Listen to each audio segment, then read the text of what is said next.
माँ का आखिरी खत। रात के 12 बज चुके थे। माँ कभी दरवाजे की तरफ देखती तो कभी एक नज़र घड़ी की तरफ। माँ की आंखों में और चेहरे पर चिंता साफ नजर आ रही थी। थोड़ी ही देर में दरवाजे की घंटी बजी। माँ ने काफ़ी तेज़ी से दरवाज़ा खोला और सामने बेटे विक्रम और बहू मान्यता को देखकर पूछा, इतनी देर क्यों हो गई? मैं कब से तुम्हारी राह देख रही थी। माँ, मैं अब छोटा नहीं हूँ, तुम मेरी चिंता मत किया करो।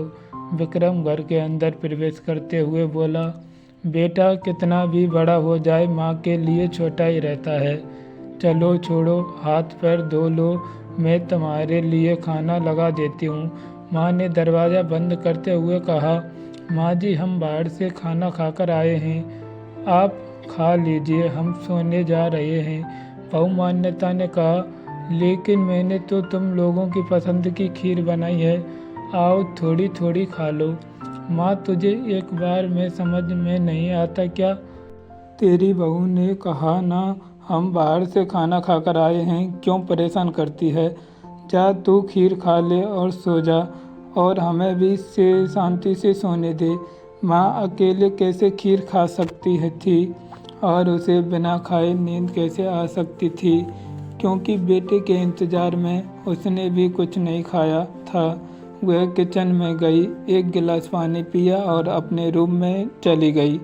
सुबह 10 बजे विक्रम की आंखें खुली। बाजू में मान्यता अभी भी सो रही थी।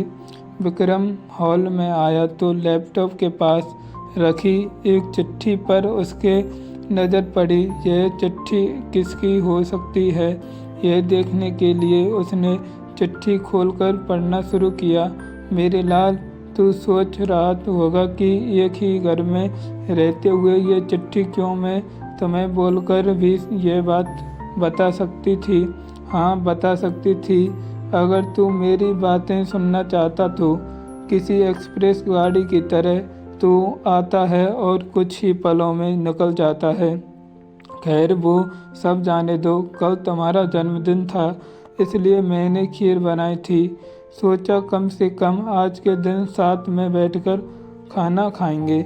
मगर मैं यह बात बोल न गई थी कि मेरा बेटा बड़ा हो चुका है तो अपने दोस्तों के साथ पार्टी करके खाना खाकर आया हो। चलो, मुझे इस बात की खुशी ही हुई मेरी दवाइयाँ ख़त्म हो गई हैं।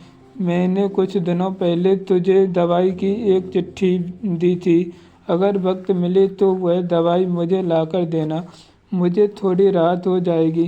विक्रम को याद आया कि 4-5 दिन पहले माँ ने एक दवाई की चिट्ठी दी थी।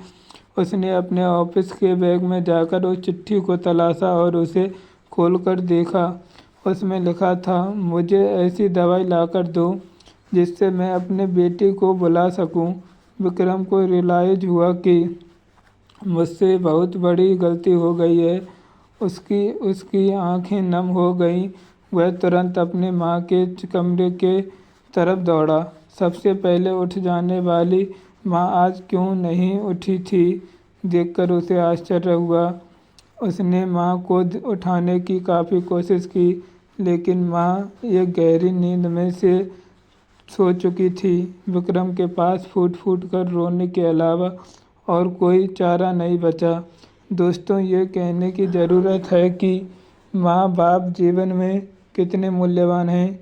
उनके रहते हुए उनकी सेवा करो, उनसे प्यार करो, वह चले जाएंगे तो कुछ नहीं कर पाओगे।